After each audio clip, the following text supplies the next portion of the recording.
And from Master's Whispers from Eternity, number 59. Teach me, O Spirit, not to discern the laws of virtue with dread, but with love. Teach me to remember that virtue, though sometimes difficult to follow at the start, becomes easy and self-fulfilling when I obey its laws and adorns me finally with thy laurel of happiness. Teach me to remember that evil, though it promises a little pleasure at the beginning, always brings great sorrow in the end. Teach me to love the ways of virtue, which guide me to my own higher interest and highest good. Help me to shun vicious actions, which is ever injurious to my true interest. Implant in me those wholesome habits which enable me always to perceive virtuous ways as more charming than vicious ones. Help me to remember that virtue, though sometimes bitter tasting at first, becomes nectar eventually, and that evil, though its taste seems sweet at the beginning, becomes poison at the end.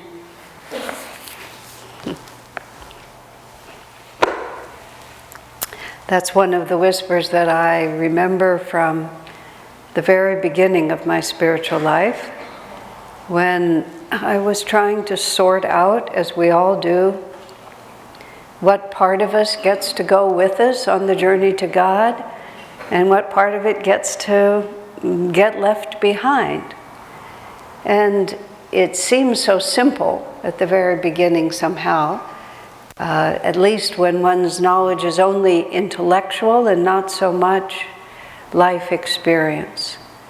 And this is why Arjuna asked Krishna the question, what is it that impels us? Because the difference between what we know might be admirable and right and beneficial and helpful, and what we are able to carry out, there's often this huge discrepancy. And Arjuna also writes it, what compels us seeming against our better judgment, even when we're standing firm and clear? You know, this time I'm not going to get angry. This time I'm not going to speak sharply. This time I'm going to leave half of the ice cream in the carton. You know, whatever it might be, this time is going to be different than all the times that came before. So it's not as if we ourselves think it's a good idea, but we find ourselves compelled. And Krishna gives a very simple answer, simple to express in words, not even that hard to understand. Desire, attachment, anger. This is what compels us. We start with desire. It's really simple. I want it. But I want it. Excuse me, but I want it. I mean, we see little children behave that way. They have absolute fits, you know. I want it, but I want it, but I want it. And then we're much more,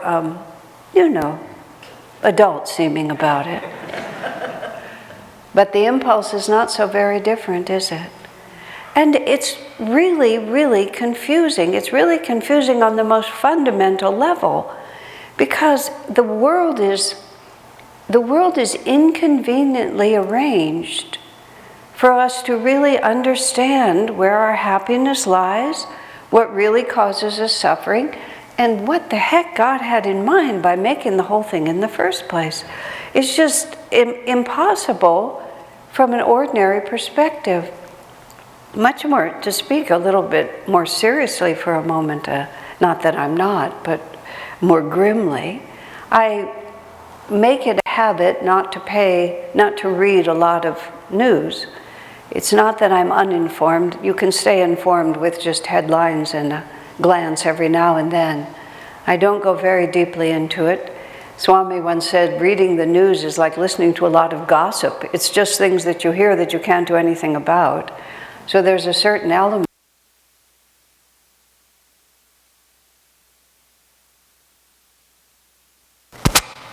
Okay, is that back again? Over the last few days, those of you who follow international news understand that in the country of Afghanistan, some very, very, very challenging things are beginning to happen. And being a global village as we are now, a friend has a friend who's a woman college professor in Kabul, and all of a sudden a prayer request was going through the Ananda world and across my desk for this woman and her family, because her position is going to become exceedingly difficult. And it's not easy, because now thousands of people are trying to leave that country. Millions of refugees are moving all over the planet. Every established, relatively stable country in the world is having enormous challenges at its borders, including ours. Who is allowed in, who is not allowed in? At what point do we have to be practical in our idealism? I'm really not interested in that discussion so much. And then, of course, there's just ongoing political issues in the USA with the way government is run and the selfishness that passes for public service. It's a long story.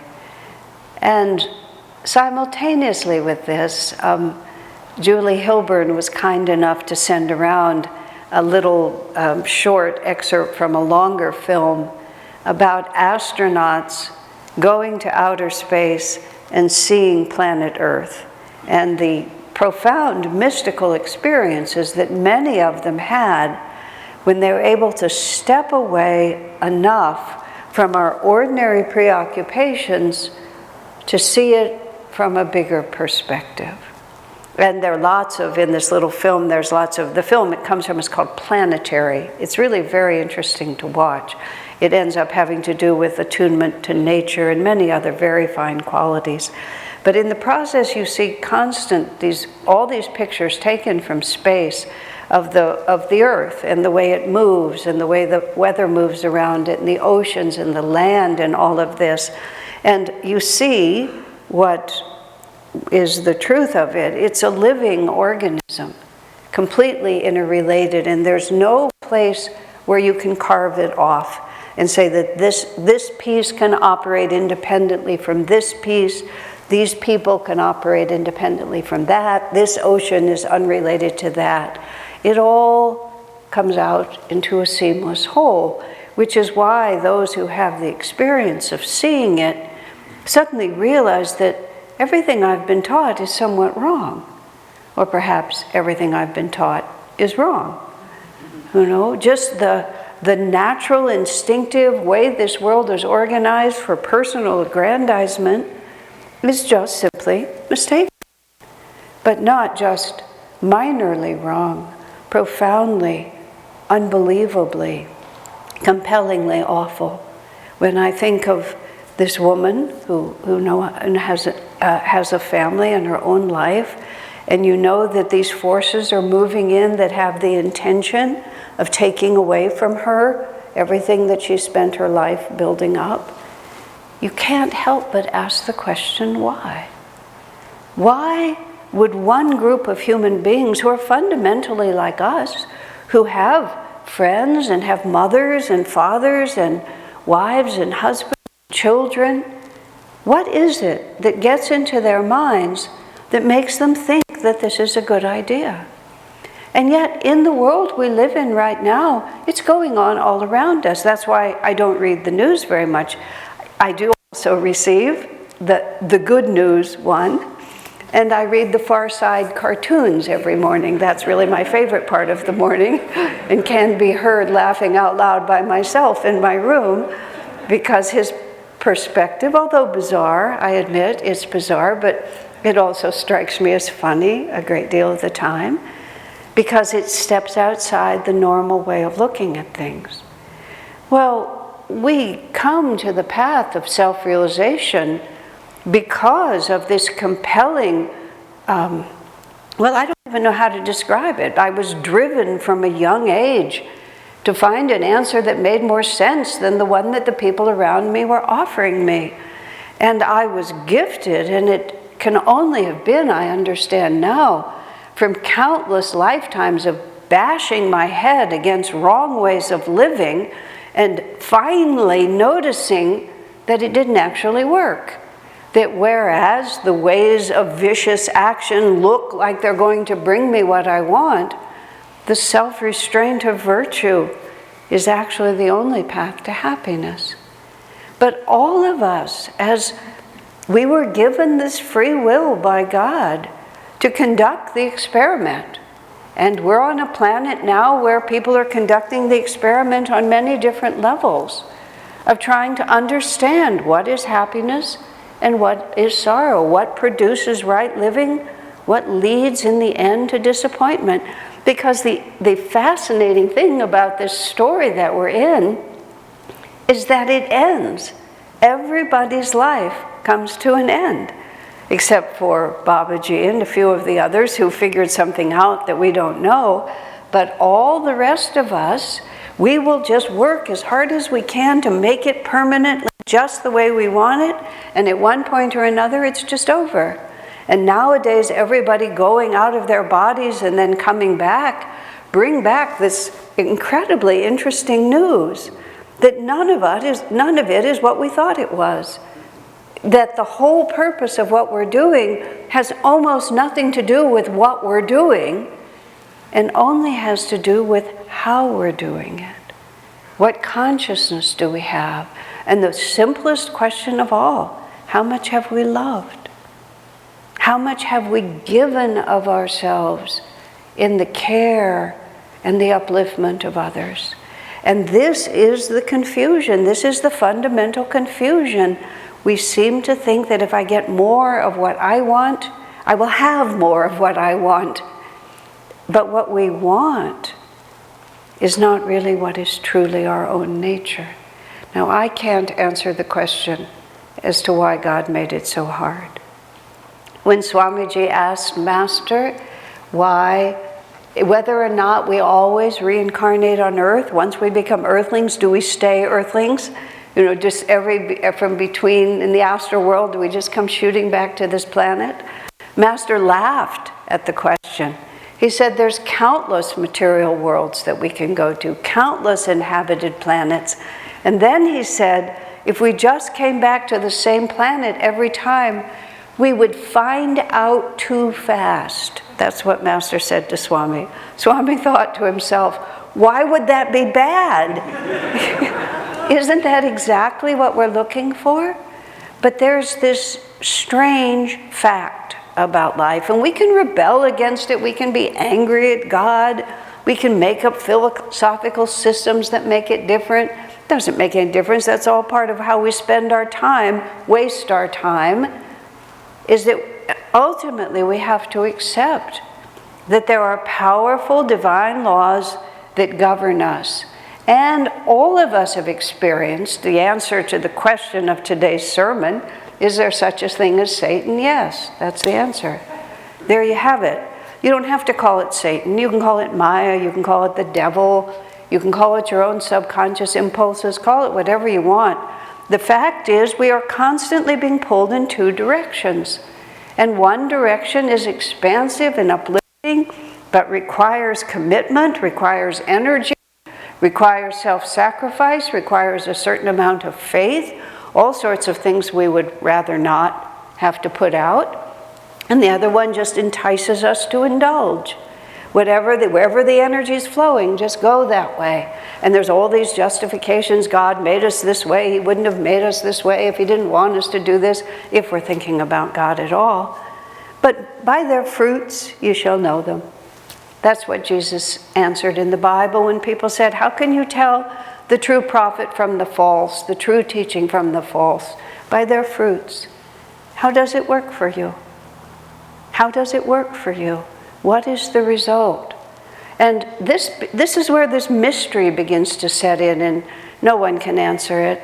No one, unless they have God realization, can answer it, as the best answer to that is, in order to understand the ways of God, you have to have the consciousness of God, which is what we're working to get, but don't necessarily have. I found it so mysterious when I finally met Swamiji, that I had this overwhelming, unresistible, compelling need to find out what the secret of happiness was. This is from childhood. What is really going on here? It was joy that I wanted. It was truth that I wanted. Nobody seemed to know it. I found finally a few books, and then when I saw Swami Kriyananda for the first time, literally, he walked in the door of the place where I was sitting. I do not know how I knew, but I knew. And it came to me like this. He knows. He knows. He's living in such a way that happiness, joy, freedom, I had lots of words later, that will be the result. I'd never seen it manifested. By that time I knew dimly it was theoretically possible. But he manifested it. How do you know? It just emanates, and it still emanates. The loss of the physical body doesn't change that emanation, because it was never dependent. It was never physical. All the masters on the altar, you tune into their consciousness, and what you feel is freedom. That they are not compelled against their will to do that which does not bring happiness. Like Arjuna and the rest of us, what drives us? They do not desire that which is not from their higher self. They are not attached to that which is not from our higher self. And they certainly are not angry at the loss of it. What is there to be angry about? What is being thwarted? I wish to hurt myself, and I don't do it. I'm happy about it. I'm not angry about it. We just reach a point, and all of you in this room, you wouldn't be sitting here if at least some part of us wasn't ready. Some part of us is ready to undergo the arduous effort, because there is another pull, which we all feel. We know we want to go this way, and a piece of us wishes that we didn't have to. Just as simple as that. And that's the satanic force, because it's pulling us away from where true joy lies. And we have to simply learn to be strong in our resistance to it, not because of dogma, not because of fear, not because some authority has told us we have to, but because within our own selves we know that the ways of virtue bring happiness, and when we turn away from that, we suffer. And all these people in the world sharing this planet with us, it's a very tough time to be a human being on this particular planet if you're moving toward the light, because we are profoundly and deeply and continuously challenged by this other force which is pulling away from the light. There's no such thing as darkness, really. Because everywhere there is light, but wrong thinking, wrong action casts a shadow. Master often speaks of it as light and shadow. We tend to think of it, he says it as light and shade in the poem Samadhi. Vanish the veils of light and shade. Shade is what's there when the light is blocked. And this is where the final joyous answer comes, because if we answer too strongly the idea of Satan's presence in our life, we can become extremely depressed. But the teaching presents it to us, that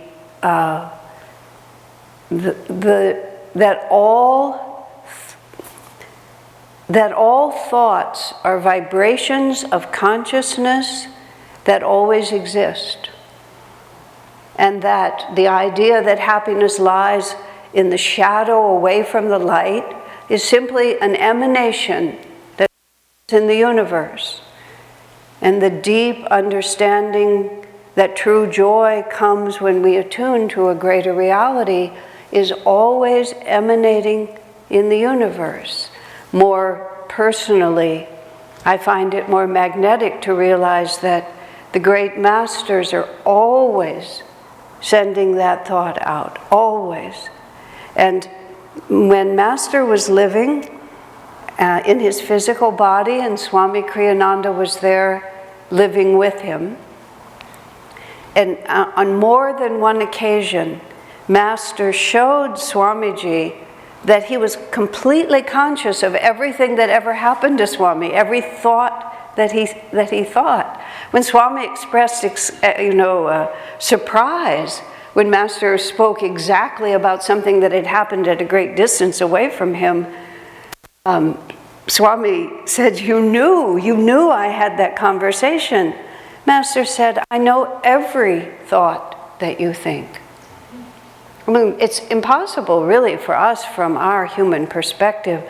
Swamiji once, when we were visiting in Disneyland, of all places, where there were hundreds of all kinds of people there with us in Disneyland, he looked out at all those different people in that exceedingly diverse environment, and he said, imagine, he said, not merely loving all these people, and he gave us a few seconds to kind of try that one on to see how far we could get.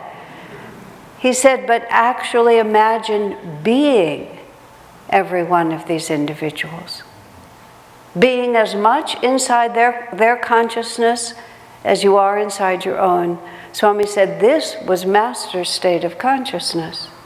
Because the final answer to all of this is there is only light, and occasionally we put something opaque in front of it so we can't see it.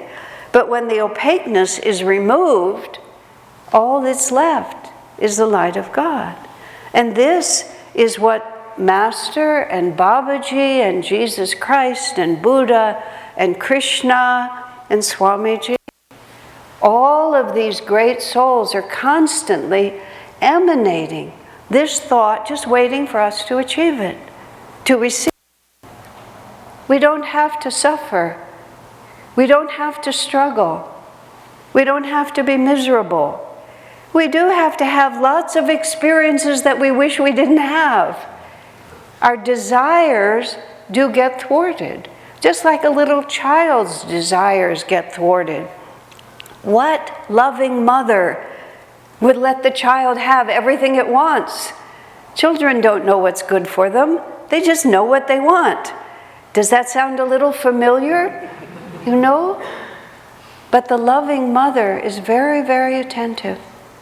You know, the best parents are very attentive. They're fair, they're kind, but they're also very definite. No, I'm really sorry. I remember I watched I have never raised children, my sister with her son when he was about 6. And he was very strong-willed, very articulate in his desires. And he was trying to persuade my sister that an alternative plan would be better. And she looked at him very kindly, but very definitely, and said, when I speak to you like this, have I ever changed my mind? He thought and said, no. She said, and I'm not going to change it now.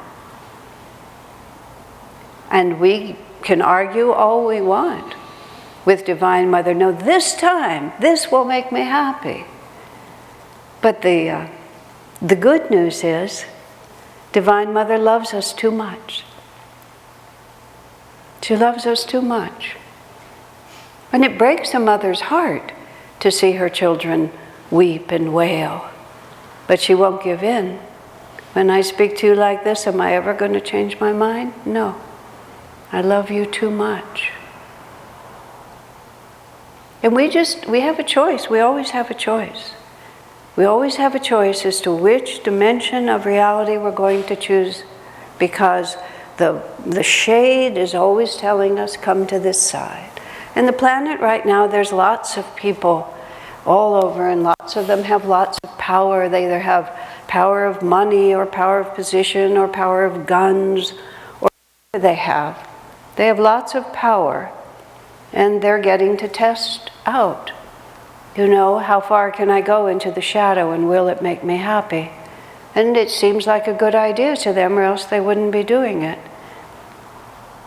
And those of us who are more conscious of the light get to find out at what point do we become frightened. At what point do we no longer believe that God is in charge? At what point do we no longer have the power to stand calm and strong in our relationship with the divine? That's what we're doing here. That's what everyone is doing here. But those of us with some awareness of why we're here, at what point are we compelled, seemingly against our will, swept up by desire, becoming attached to an outcome, becoming angry and sad when that outcome isn't brought to us, forgetting for the moment that Divine Mother is in charge and always loves us. St. Paul says in the Bible, perfect love casts out all fear. Our perfect love of God and Guru, our trusting love of God and Guru, our capacity to receive that love. That's the perfection we're seeking. Because when we live with certainty in that power of infinite love, then why would we be afraid of anything? Oh, that's right, desire, attachment, and anger, I forgot. But why? You know, this is our life assignment. This is what it's for. When we reach the end, so great souls have told us, we meet the masters and the masters say, how much have you loved? Do you love me? Swamiji said, when he meets Master, and now he has at the end of his life, he said he expects Master to ask him one question, how much have you loved me? Swami's answer, he said, will be, with all my heart, sir, with all my heart. God bless you. Life is a dream, time like a stream, carries our